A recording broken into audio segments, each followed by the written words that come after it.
This is a Film Stories original podcast. We made this. Oh, Kurt, so I'm thinking about Alex Krycek, the early years, and coming up with some themes. Alex Krycek, he's just so misunderstood. I don't know if people would take to that one, but how about the rat boy becomes a rat man? It's a coming-of-age story, I suppose. What about invertebrate scum? All right. Oh, maybe we should get started. Hi, my name's Chris Owens. I played Jeffrey Spender on The X-Files, and I'm happy to be talking on the X-Cast.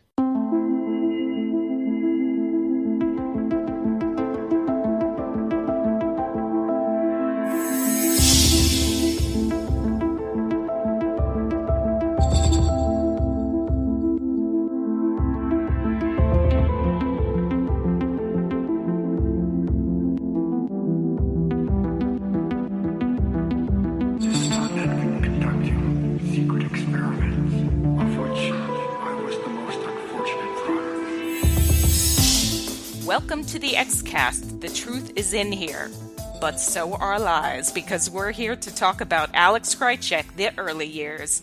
I'm Paige Schector, and I'm joined by Kurt North, a.k.a. Reynard Muldrake. Hello, Kurt, and thanks for getting in on the Krycek action with me. Hi, Paige. How are you doing? You okay? Good. How about you? I'm not too bad, and I'm really looking forward to talking a bit of Rat Boy. Yeah, I'm always up for some Rat Boy talk.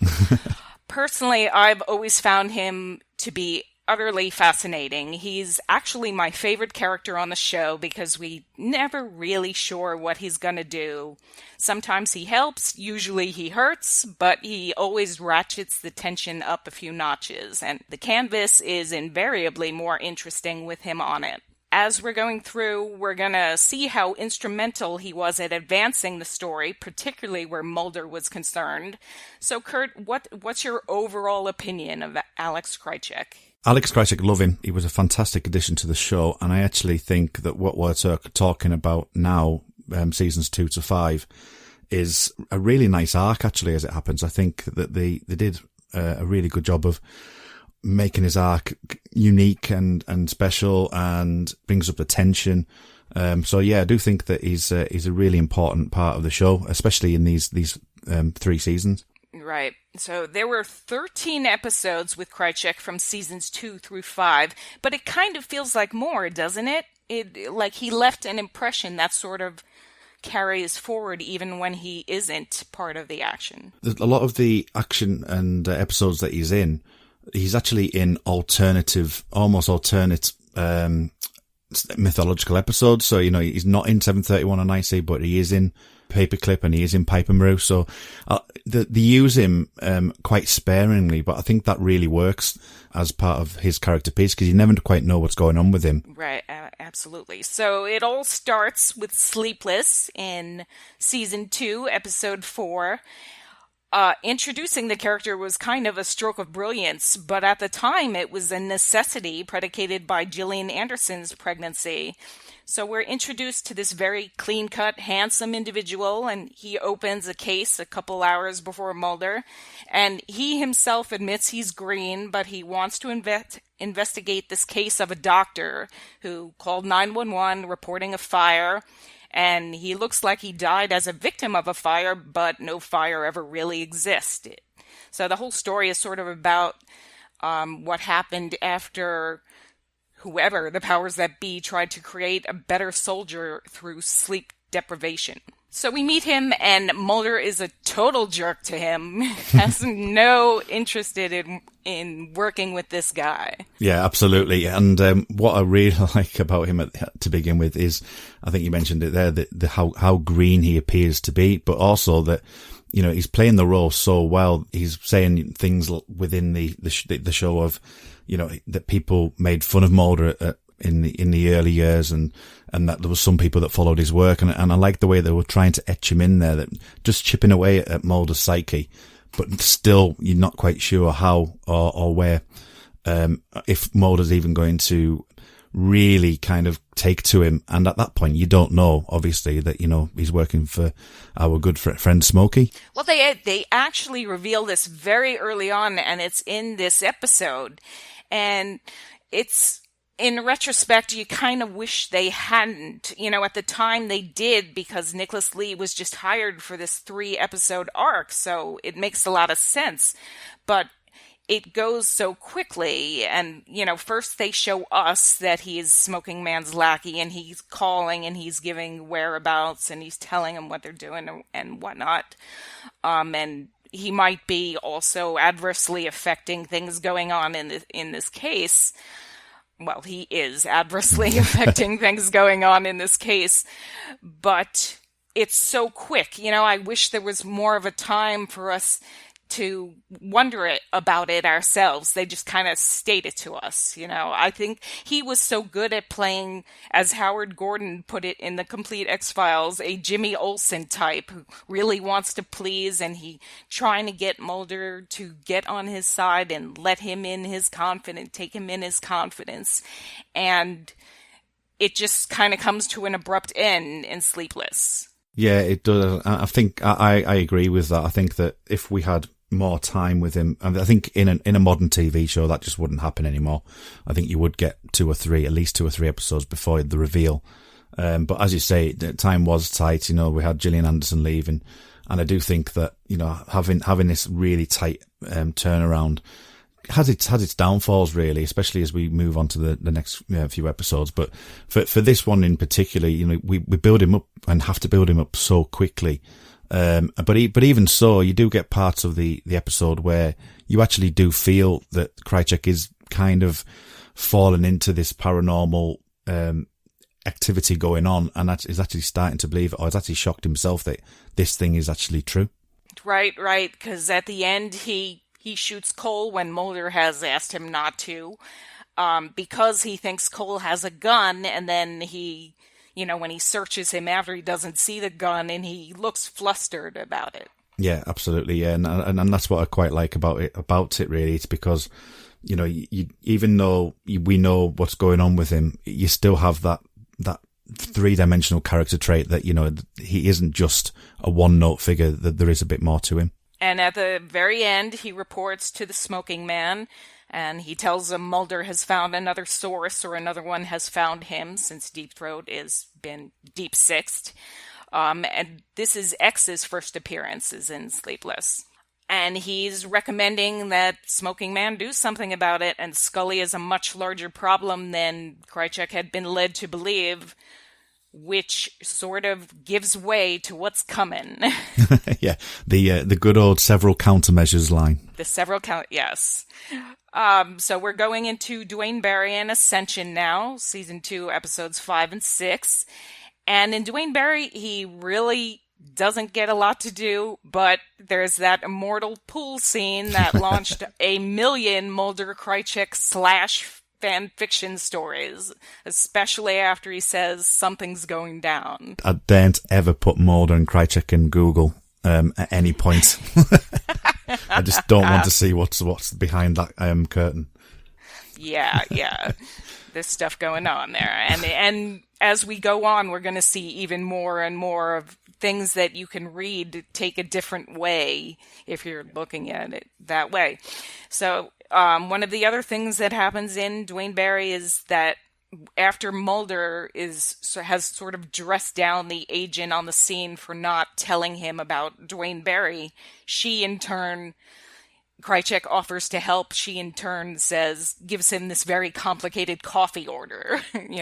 You're an errand boy. Yeah, he's definitely put in the pecking order, isn't he? Without a doubt. And then the last thing, well, he's not really in it, but it sort of insinuates. Duane Barry shows up at Scully's apartment. How did he get the address? Was it his implant, or was it something as simple as Krycek either giving it to him or actually taking him to her apartment?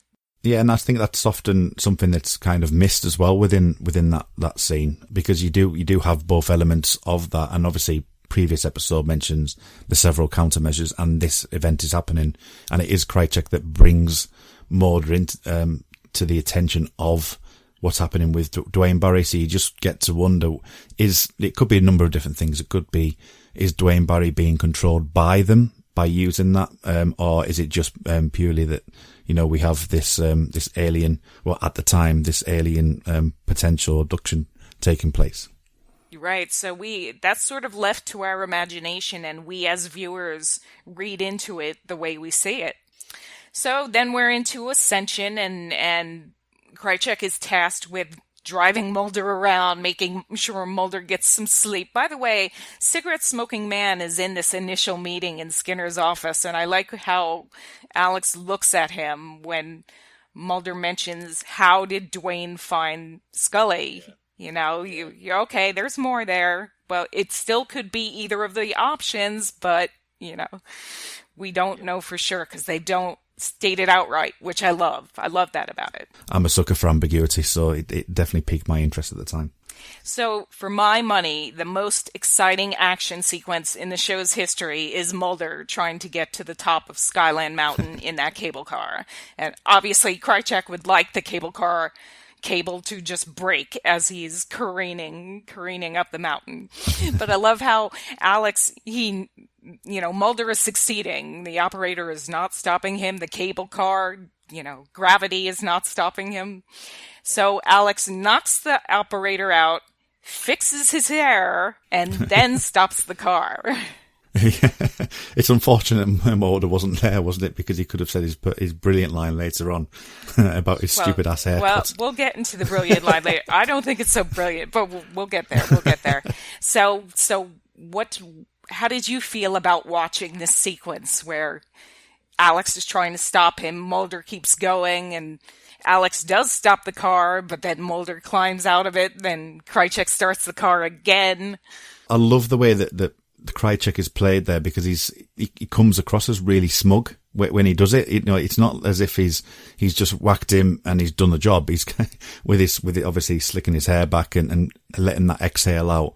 I think it's a lovely little character moment. I just love the way that he's really looking like what he will become, the real smug, slimy sort of character that he is. And the beginning of the character trait of him adapting to the situation depending on what happens at the time. We know it's usually not going to work out too well. It might work out for the short term, but it's never going to work out for him for the long term. So then the next time we see him is after Mulder has a hold of Duane Barry, and he doesn't really immediately say, hey, what happened there with the operator and the car? And, he leaves him to watch Duane Barry while Mulder goes off, and you kind of wonder if he's so suspicious right now, why is he doing that? Yeah, I mean, you could factor in that he was literally living on no sleep whatsoever as well, that he's not thinking straight, that, the way that Mulder is at that point is, he's lost his partner, he's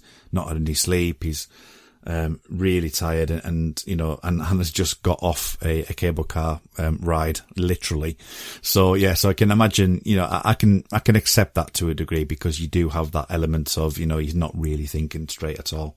That's exactly what I was going to say, was sleep deprived Mulder, worried about Scully, the whole nine yards. But then he accuses Krycek of everything, that he gave away the whereabouts of Scully, that he killed the tram operator, that he killed Duane Barry, although, the fact that Mulder was kind of choking him could have been a contributing cause. And at this point, Smoking Man tells Krycek to confirm Mulder's version of events. And Krycek says if he's such a threat, why not eliminate him? And Smoking Man gives that legendary line, kill Mulder and you turn one man's religion into a crusade. Yeah, and what I like, in addition to that, is the way that that Krycek has his orders, and it really implies where Krycek is in the pecking order of the syndicate, and the fact that he is literally a foot soldier and he's on a need-to-know basis. I kind of like that little character trait where, Krycek, you can see him wanting to do more and wanting to become this big shot, but obviously, he's got a pecking order to look to. Definitely.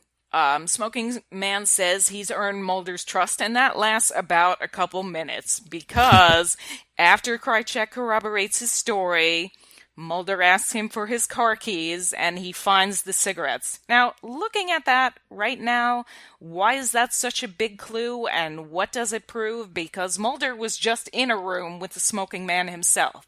Skinner talks to the smoking man all the time, and Mulder kinda trusts him, so why can't Krycek be talking to the guy? I never really thought of it that way. But I think there's no indication that he's attached to him at all, is there? And, you know, it is a bit of a jump though, because, you know, especially around that time, you know, the 90s, you know, smoking was still prevalent quite a lot. So, yeah, it's a bit of a story leap really, but, you know, let's go for it. Right, but because what then happens is that Skinner tries to get a hold of Krycek, and he didn't show up for work, and his home phone number was disconnected, and, you know, Mulder is proved right it was a leap, but again, it's one of those Mulderian leaps that sort of pays off. Absolutely, yeah. He's always right most of the time, isn't he? So then we don't see Krycek again until Anasazi, the fabulous ending of Season 2, Episode 25.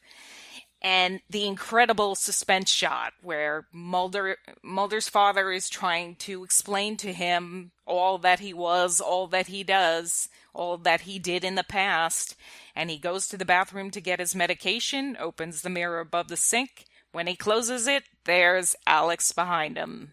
And the gunshot. Yeah, I don't think you need any more than that, do you, really? I think it's a beautifully played shot. I think it tells you everything you need to know without expressly telling you, using visuals. It's so the mythology at its best. For me, that and One Breath are miles ahead of every episode that's ever to come. So, then Mulder, who is being poisoned and flying off the handle at everyone, sort of gets to beat up on Krycek for a while. That'll become a recurring theme.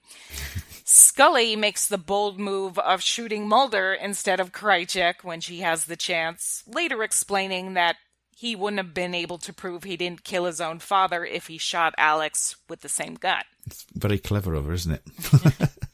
And then there's a great, information that for years after that, Nick said David left messages on his answering machine, so we know what time period that was from with answering machines, that said, "You killed my father." So it was a running joke with them. Oh, brilliant. I didn't know that. No, that's so great. And then we're into Season 3, Yep. Starting with The Blessing Way. And another big story moment that Krycek's involved in. Melissa gets killed. It's by Luis Cardinal. I know because I stopped the frame and you see the gunshot blast and he's got the gun. But Alex is right next to him. He is right there. Well, I don't know, because I've got the screenshot in front of me actually, and it's just a filming thing, but it's definitely not Luis Cardinal, and it's definitely not Alex Krycek. It's more Cardinalish than Krycek-ish. It is more, yeah, absolutely. I think Nick Lee might argue with that, but yes, it definitely looks more Cardinalish. But as I say, it's just a filming thing. It was literally half a second, wasn't it? So it was, and Nick has taken the credit for that, shooting Melissa, who at the time was his girlfriend in real life, so he always thought that was a pretty funny thing to do. I love when he looks down at the body, turns over the body thinking it's Scully, and just goes, "Oh no." Yeah. Yeah, it's just a beautifully played, isn't it? You just know what's coming. Absolutely. And that gets us into Paperclip, where well-manicured man describes what's been going on as being done by ridiculously ineffectual assassins. Oh dear. With the great line, "This is not a profession for men who make mistakes." Boy, he's going to have to eat those words. I just love this episode purely because of everything that kind of runs into what happens with Krycek, and the whole Skinner thing as well. So I just think that overall, this episode has a lot in it that needs to push the whole mythos on, and actually Alex Krycek's story as well. It's brilliant on every front. You're just transfixed when you're watching it. Now Krycek gets to get some punches in on Skinner, and I'm making punching noises there, I don't know why. And he takes the digital tape back. I think it's a little bizarre that in the very next scene, Alex leaves the syndicate the hard way. I'm very glad he had some intuition when his compatriots got out of the car, were acting strangely, that he got out of the car before it blew up. Absolutely, and you've got to love those 90s genes as well. And it winds up being a great move, spinning him away from that group, because now he's a gun for hire. About that as well is, and it comes back over the next few seasons, is that a lot of his drive, although he's got the drive to sort of jump sides and sort of play each other off each other, he still has this desire to get back at Smoking Man for everything that he did to him, and I really do think that that's a really great jumping off point for him, and we do catch up in that later on. Definitely. In this one, he does, tell him point blank not to double cross him, because if he feels any pressure, he'll make him a famous man.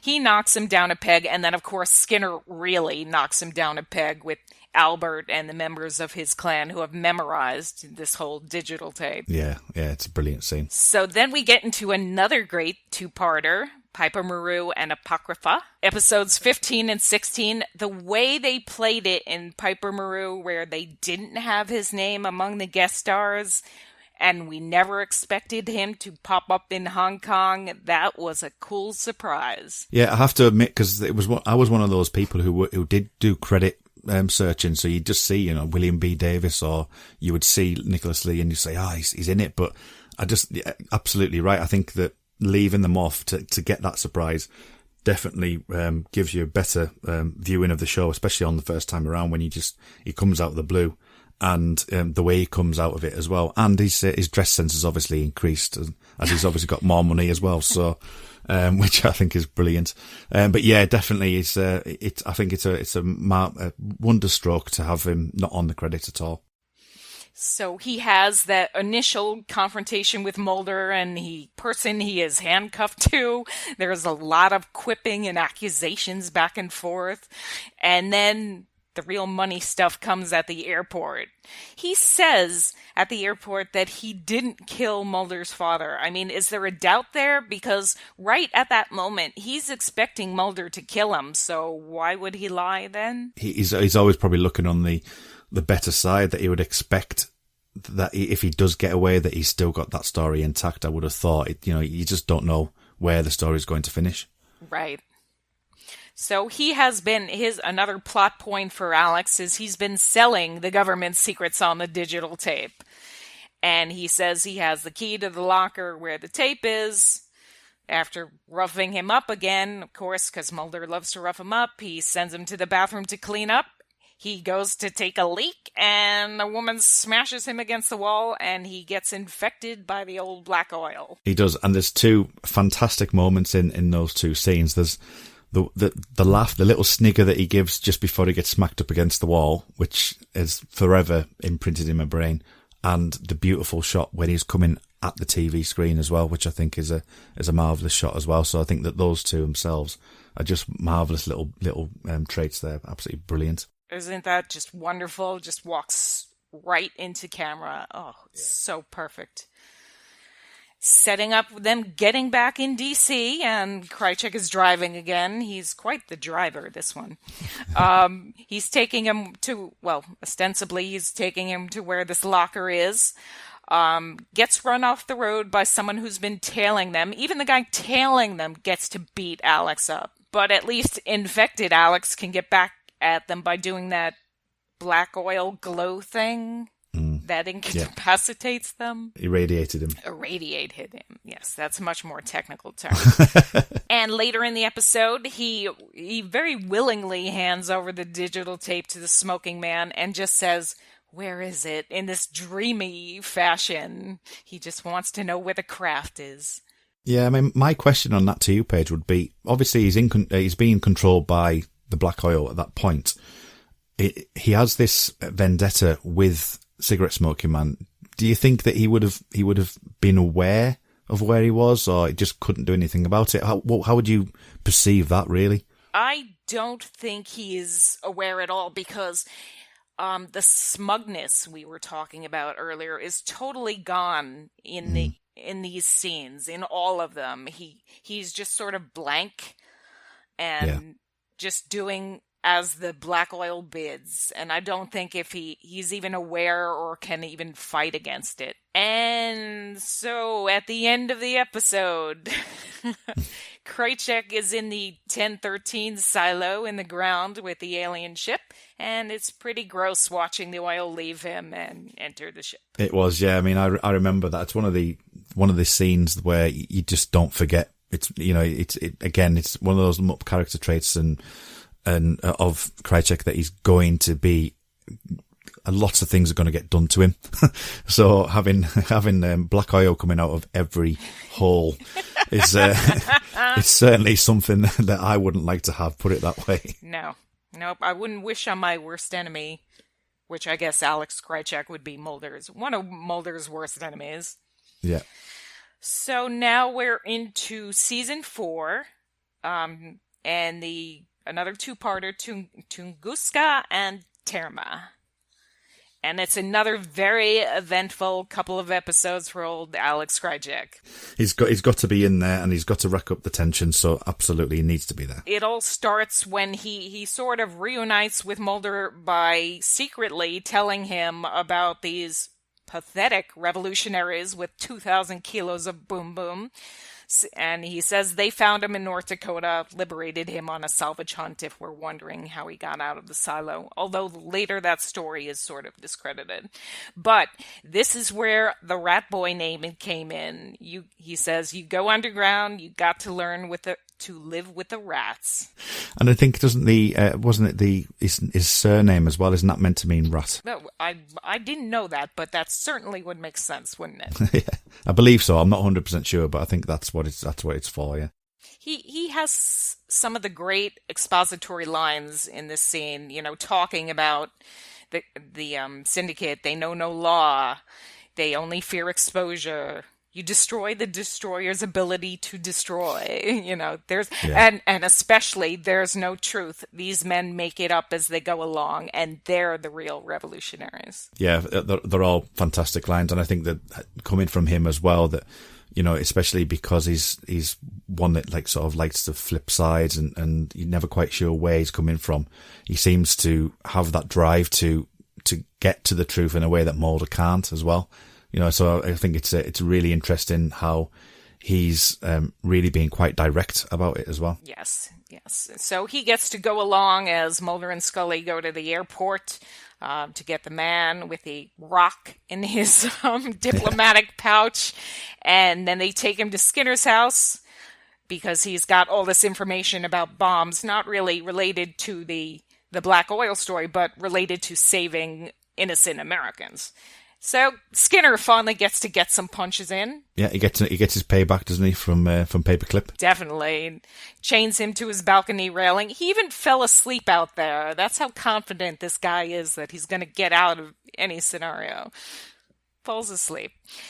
And he's so strong he could hang off the railing and then pull the diplomat over it. It's marvellous how much he's managed to take, how much pain he's managed to take there. He takes an incredible amount of pain. And then this is where the stupid-ass haircut line comes in, and I always say, Mulder, I disagree. Look at you with your floppy hair. Yeah, that's why I was saying, referring back to Ascension, because, you know, he's got more of a worse doing Ascension than he has in this. He's wearing his levers now. He's got his hair, you know, crew cutted. I think it's a better look without a doubt. Exactly. And this is probably a very good time to say that I think Nick Lee and Krycek just got better and better looking as the series went on. Okay, well, I'm not at liberty to digress that. But I'll add a line from meeting him last year at the first X-Fest. I told him he was the best-looking man in the X-Files universe, and after he registered a measure of disbelief, he quipped, well, when Bill Davis is your competition. And then he quickly added, just kidding. So, Mulder's got him now, and they're in the car, and Mulder's gonna leave him in the car and go to Russia, but Krycek conveniently curses at him in Russian. Absolutely, and that's when we find out that his parents were Cold War immigrants, which is an interesting thing that they've kind of included, obviously moving into the next episode, but it's also a little pointer to his backstory, which we don't get, unfortunately, and I'm in two minds whether or not we should get something or at least some sort of novelization or something like that with regards to how or why and how things come into Terma, but I'm sure that we'll quickly go over that as we get into the next episode. Right. Because after they're captured and put in the same cell, and Krycek is talking to these guards, and of course there's a very helpful other guy imprisoned who tells Mulder, don't trust him, he's not saying the same thing to you that he's saying to the guards. Yeah, he says it's more formal than what he would to Mulder, didn't he? So it's obviously like, you know, like the friends or like the comrades and things. So yeah, it then starts to see doubt in Krycek's loyalties, really. And he doesn't have to go into what my sister termed the spa bath that Mulder did with the oil dripping all over him. The spa bath? The spa bath, yes. Okay. I wouldn't, it's not exactly something I would like to go for a spa bath, to be honest. Well, you know, sometimes the methods they use at spas aren't, you know, so comfortable. You know, there's a bit of pain involved. This is taking it to the maximum, but there's a little pain involved in it. Yeah, I suppose you've got the suction cups and things, haven't you, in spas and stuff. So yeah, okay, fair enough. So we get into Terma, and now Krycek is firmly on the side with these Russian officials, and Mulder is stuck behind with the prisoners, and he breaks free, and there's more punching of Alex in the face. You know what? Two of the recurring things on this show that made me roll my eyes the most were pretentious voiceover and the constant beatings of Alex Krycek. It just gets so farcical at some point. Yeah, I do think to a degree. I think that, you know, he became a punching bag, didn't he? Really, for a lot of things, and he could have been used a bit more widely and using different things that he could have been involved in. But, you know, it is what it is, unfortunately. Yes. So Krycek's on the back of this truck. He jumps off it, runs in the woods, and into this one-armed tribe who cuts off his arm at the vaccination scar so he can't be tracked. Yeah. Another major development for Alex Krycek. But he still does all right with that one arm. He does. He gets kind of used to the prosthetic arm there, doesn't he? Yeah, especially for tea dunking. Yes, he's an excellent tea dunker. Why wouldn't he just dunk the tea with his other? I don't know. Well, I just think it looks really cool if you had a spare arm just to do that a few times. You know? Yeah, it's a great shot.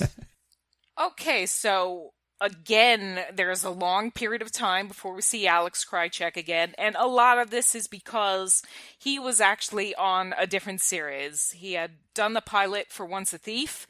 That became a series that ran from April 1997 to May 1998, and still he's in these episodes, Patient X and Red and the Black, which aired in March 1998. So, by the way, if you haven't seen Once a Thief, it's available on DVD. It's great fun. I'd say get a hold of it. But now commercial done. Back to Patient X. So Alex is still in Kazakhstan, and now he's meeting Marita Covarrubias and spitting at her and telling her to tell the syndicate it's all going to hell. And what did you think of their initial meeting? I loved it. I from Krycek's point of view, that that whole scene is saying it's gone to hell, that he knows he's got the boy, he's got information that the Americans would want. And, you know, the whole thing for Krycek is all about information and knowledge is power. And I think this episode does a really good push on that. And I think the beginning of the Marita Krycek connection as such begins here, and I might be shipping that a little bit. So you know, I'm no Romo generally, but you know, when it comes to Krycek and Marita, I'm a bit of a shipper on that.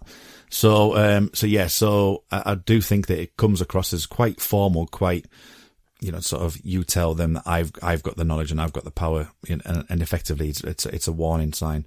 But you just don't know what happened before or after or during or after at this point, because obviously of what happens later on. It's so he does have a lot of the information. It's interesting how he sort of has a connection to the boy. He feels something for the boy, but he still poisons him with the black oil, knowing he has the cure and can cure him. But he's gentle with him in places. Yeah, it's quite bizarre, really. I'm not quite sure how to really place that, but yeah, you're right. He does have a kind of a softer centre for him, and and as you say with the vaccine and things like that, it's a brilliant plan as well. Manicure Man mentions, so yeah, so it is an interesting sort of subtext that's happening there, really. I just thought of something. Maybe it's because the boy is Russian too. It was Kazakhstan, wasn't it? So yeah, I think it could be that a kind of what's the word I'm trying to put across there? Yeah, affinity. That's the word I'm trying to put. An affinity, yes. Yeah, to the boy. Yeah, definitely. So now in this episode, he also sort of gets tied up with well-manicured man. I love when he says, "Look who's answering the bat phone." That's a great line. It's brilliant. Oh, I love it. And he knows the syndicate is working on a vaccine against the black oil, and he will exchange that boy for the vaccine, but he has the Russian vaccine, which is the one that works. This is where the mythology starts to confuse me a little bit. Okay. Yeah, so they've been working on a potential vaccine while they're doing alien human hybrids, because the Russians technically are more aggressive at doing it, with obviously the spa baths, as I'm now going to call them. They've been more aggressive, that they've actually got ample amounts of the virus. So they've actually a lot further down the line with the vaccine than the Americans would be. So he's brought in a really strong strain, which obviously then moves into the movie, of this vaccine. So that's kind of where he's coming from. He's, again, having the knowledge, having the power, having even the vaccine there has bought him his ticket back into the syndicate. So how would having the syndicate's vaccine, which isn't as developed, help him rule the world? I think he's looking for a way back to American soil, and I think that he's looking for he's hedging his bets a bit. I think that he's looking for, so he's kind of hedging his bets about who's going to be the ones that are going to be the ones on the side. So if he's thinking that the alien human hybrid element of the story is on the American side, I think he's probably hedging his bets, saying, I want to be on the American side. This is the way I can flip. Right. Okay. But before that, he and Marita get it on. They do. I love that scene. But it's kind of revealed that she just did it so she could take the boy. As it happens, a massive mistake, wasn't it? Yeah, that was a major miscalculation on her part. I don't think she had been embraced by the fan base as much as Deep Throat and X. Right, yeah. And so they were kind of happy to see this happen to her.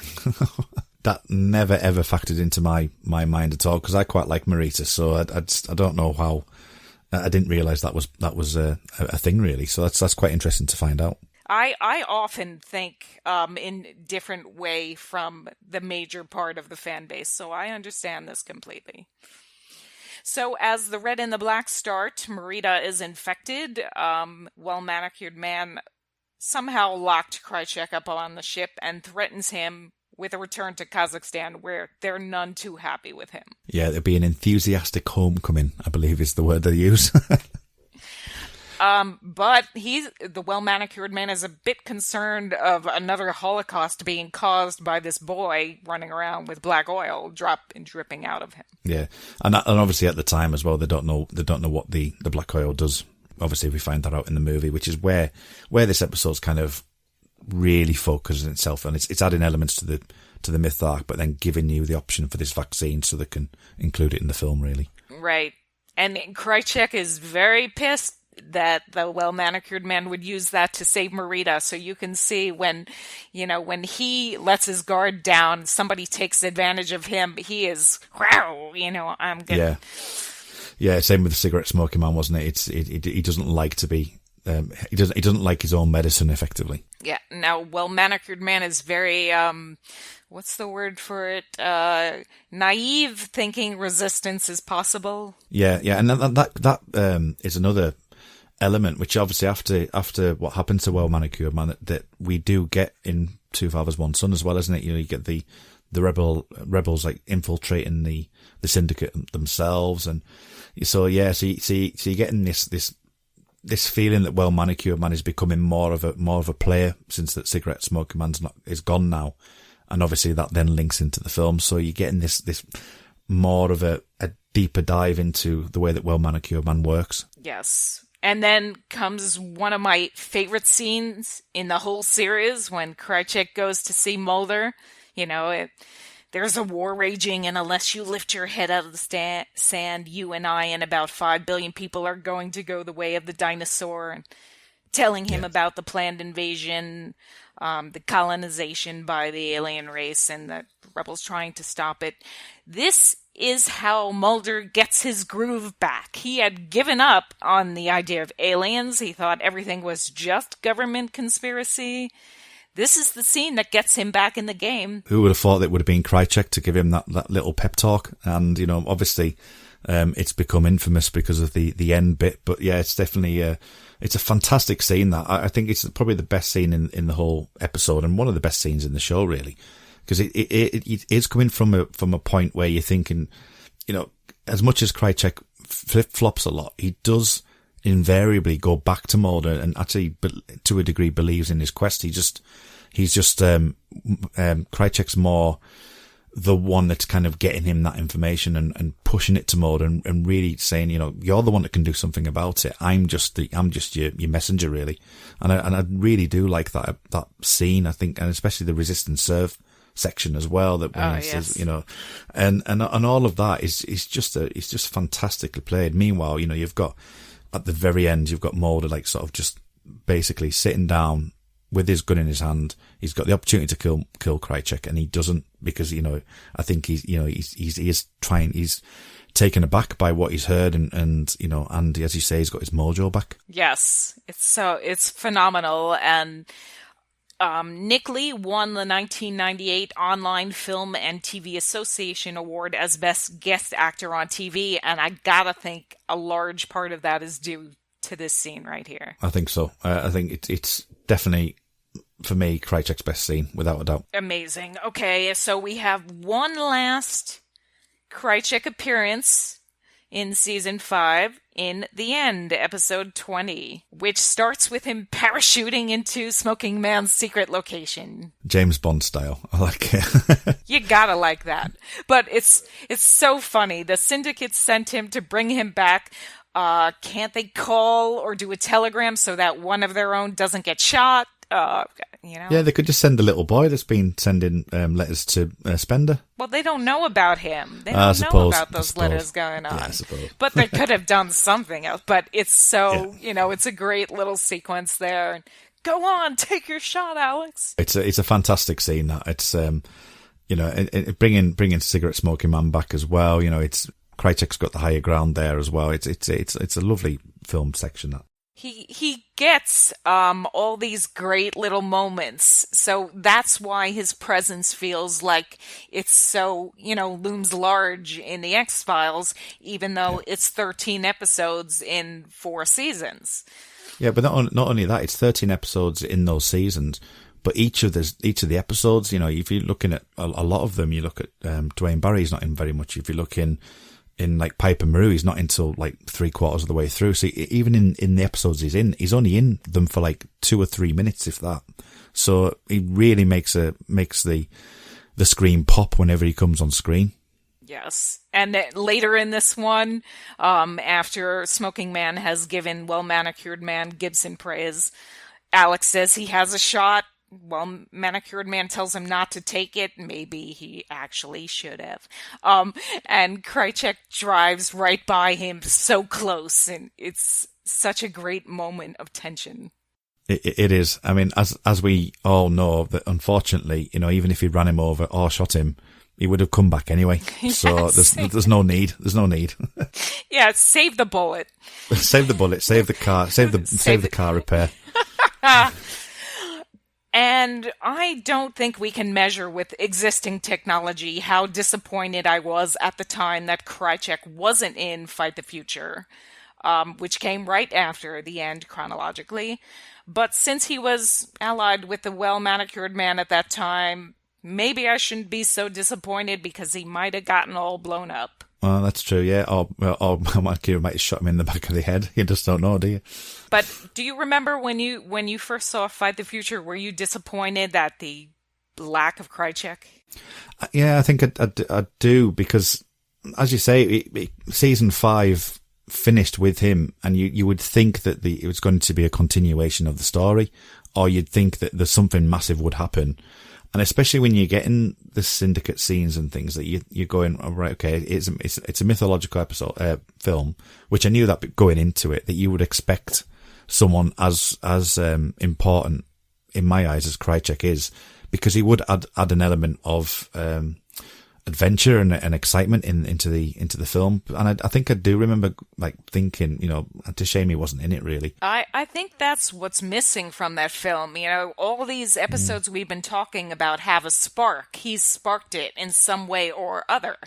And it's not there in Fight the Future, which, I'm not going to pound on Fight the Future, the recent winner of the X-Cast X-Files World Cup, because I don't want to get pounded myself. Yeah, I think for obvious reasons, the film is set in a way where you've got Mulder in the bar talking about his history and who he is, and you've got obviously Scully. They're your two main characters.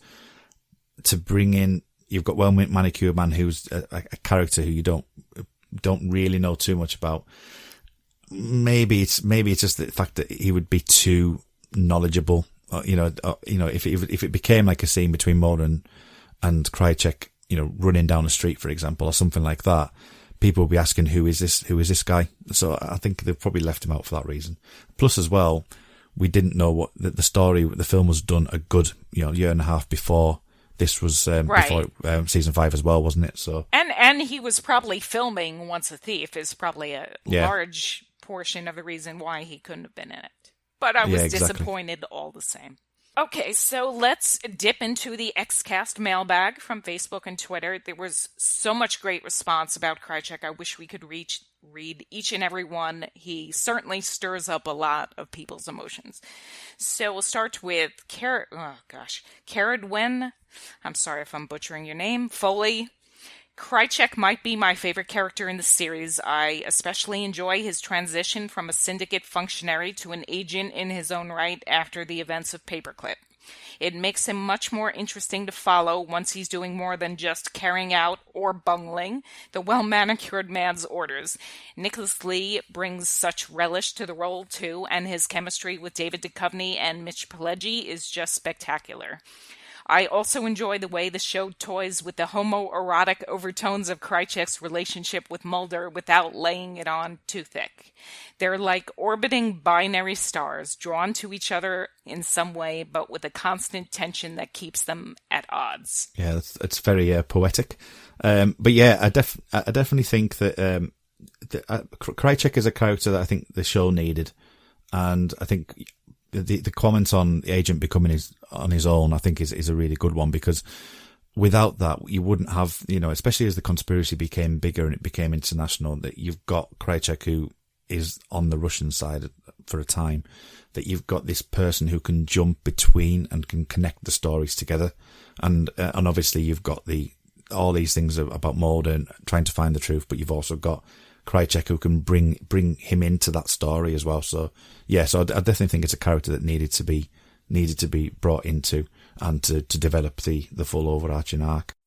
Okay, let's see. Ryan Sprague said, Krycek was always hot or cold with me, mostly because of how slimy he was. What I truly respected about him, however, is how ruthless he was in always making sure he stayed alive. He would do anything to come come out on top and survive the impending invasion, even if it meant killing anyone in his way. And of course, there's always the relationship he had with Mulder. Always kept you wondering if one of them was going to kill the other or kiss the other. Yeah, absolutely. Yeah, I agree with that. Okay. Marlene Stemme said, I think Krycek was the least idealistic character on the show, the most likely to do whatever he needed to do to get what he needed. He has an amorphous quality that I always found unsettling, so I didn't like him, but I found him an interesting character, especially as he gained confidence and power. Krycek, as I said before, he knowledge is power, and I think that Krycek was a soldier. As we mentioned before as well, where he was a soldier. He wanted to get up the ranks. He wanted to know what the conspiracy was about. His task is very much similar to where Mulder is the same, but Mulder just won't do what Krycek does, and Krycek is more. He's as he says, he's slimy, but he knows how to get out of fighting. He knows how to get out of tough situations, but he's willing to put himself in those really, really dark positions. And Mulder isn't a player like he was, like X says in One Breath. He's not a player. He's not a player the way that Krycek is. Krycek is a player. It's a different, it's like all aspects of the, different aspects along the timeline. He's this good, he will do this much, he will do that, and Mulder wouldn't do things Krycek would do, and Krycek wouldn't do things Mulder would do in terms of being a truthful, honest human. Yeah. Okay, perhaps it's you, podcast said. Please mention that he is hot. Done. Thank you. Tick.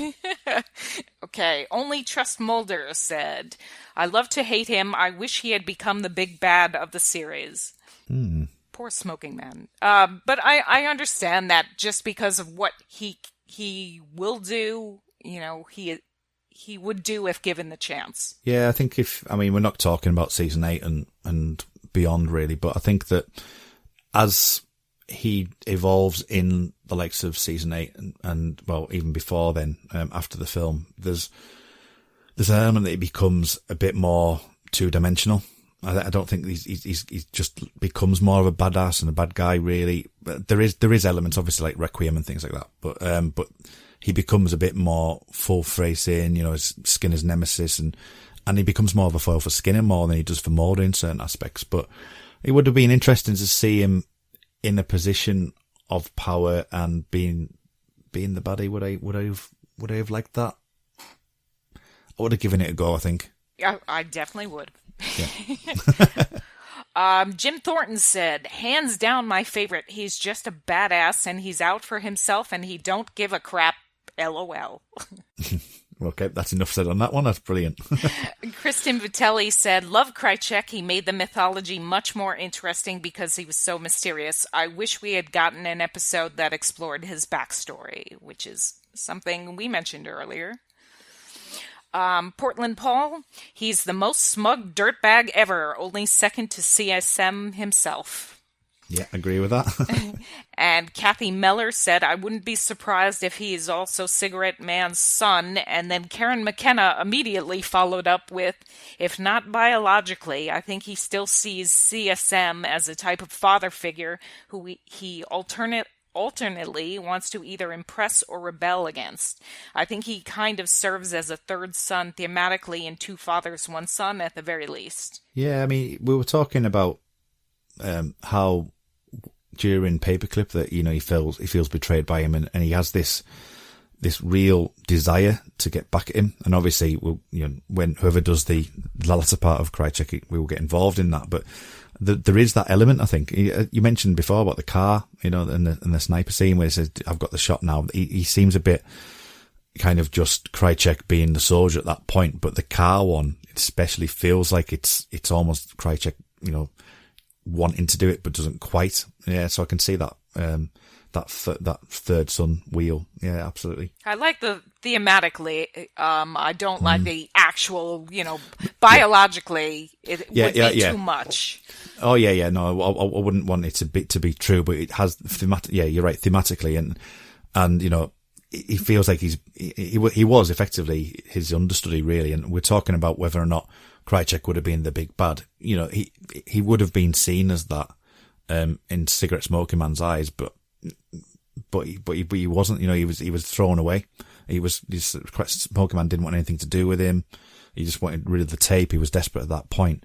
And Krycek has a vendetta there. So yeah, so that thematically that really works as like that dynamic, really. I think all of the reactions go a long way to explaining why Nick Lee's waiting line at X-Fest was the longest one all day. That and the fact he's really personable and took the time to have conversations with every single person who waited for him. I'm hoping XCast is able to have him on a future podcast, and I sure hope I'm there when and if it happens.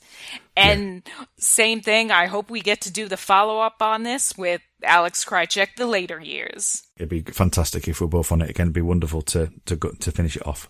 So before we wrap up, Kurt, will you tell us where the listeners can find you on the internet? Yeah, you can find me on Twitter. So my handle is @rmuldrake, so RMULDRAKE.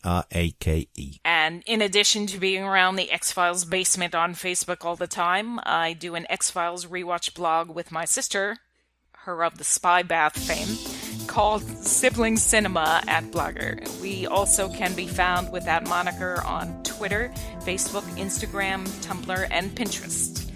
Thanks so much for tuning in, and remember, as always, trust no one.